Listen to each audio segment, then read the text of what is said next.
Ular yang beradaptasi di air pastinya sudah umum kita dengar, apalagi yang ada di daratan. Tapi kalau ular yang bisa meluncur layaknya terbang dari pohon ke pohon, inilah yang jarang terekspos. Jadi, untuk kali ini kita akan bahas tentang ular tersebut. Tapi seperti biasa, sebelum kita masuk ke topik pembahasan, buat teman-teman yang belum subscribe, yuk subscribe terlebih dahulu dan nyalakan lonceng notifikasinya agar tidak ketinggalan video-video menarik lainnya. Oke, kalau sudah, mari kita mulai pembahasannya. Ular terbang, begitu sebutannya untuk spesies ini. Dikenal juga dengan nama ular Chrysopela. Mereka ini masih satu genus dengan keluarga Colubridae.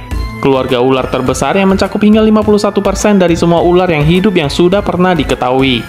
Ular ini termasuk ke dalam golongan ular yang berbisa, namun bisanya tidak terlalu berbahaya bagi manusia. Nah, ular jenis Chrysopela ini dibagi menjadi 5 spesies, dan mereka itu semua mempunyai kemampuan untuk melesat dari ketinggian pepohonan.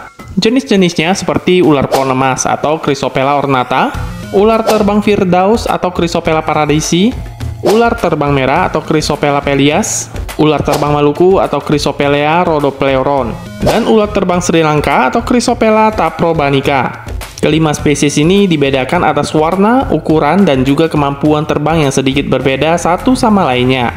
Dari kelima jenis tersebut, yang paling besar adalah ular pohon emas. Jadi, mari kita bahas ular yang satu ini saja.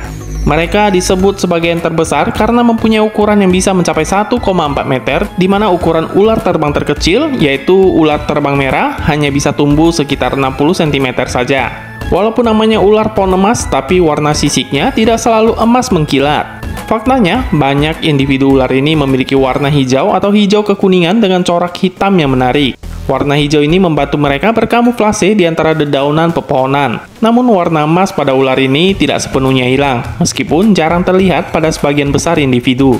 Warna emas tersebut seringkali hanya muncul pada beberapa bagian tubuh atau pada populasi tertentu, di mana warna emas yang lebih mencolok memang lebih sering ditemukan pada beberapa populasi yang spesifik, terutama di wilayah tertentu. Populasi ini mungkin telah berevolusi untuk memiliki warna yang lebih mencolok sebagai bentuk adaptasi terhadap lingkungan atau untuk menarik pasangan. Mereka ini adalah salah satu spesies ular yang paling ahli dalam meluncur di udara. Kemampuan unik ini memungkinkan mereka untuk berpindah dari satu pohon ke pohon lainnya dengan sangat mudah. Ular ini tidak hanya meluncur dalam jarak yang pendek, tetapi juga mampu terbang sejauh ratusan meter. Nah, ketika sedang meluncur, ular ini mengubah bentuk tubuhnya menjadi pipi, hampir seperti sebuah sayap yang membentang. Dengan cara ini, mereka bisa mengendalikan arah gerakan mereka di udara. Proses meluncur ini adalah hasil dari adaptasi yang luar biasa, di mana setiap gerakan tubuhnya membantu ular mengatur kecepatan dan arahnya. Dengan merentangkan tubuhnya, ular ini menciptakan permukaan yang lebih lebar, memungkinkan mereka untuk menahan udara dan tetap stabil saat meluncur. Selain pandai meluncur di udara, ular pohon emas juga dikenal sebagai salah satu ular yang sangat cepat dalam bergerak, terutama saat memanjat pohon. Kecepatan mereka dalam memanjat memudahkan mereka untuk mengejar mangsanya yang lincah seperti burung kecil ataupun kadal yang bersembunyi di antara ranting-ranting. Kemampuan memanjat ini tidak hanya didukung kecepatan mereka, tetapi juga oleh kekuatan otot-otot tubuh yang memungkinkan mereka untuk mencengkram permukaan pohon dengan kuat. Ketika merasa terancam, ular pohon emas akan segera cepat melarikan diri ke atas pohon dan meluncur ke pohon lainnya yang lebih aman. Lalu, apakah ular ini berbahaya bagi manusia? Seharusnya tidak, karena ular ini sangat pemalu.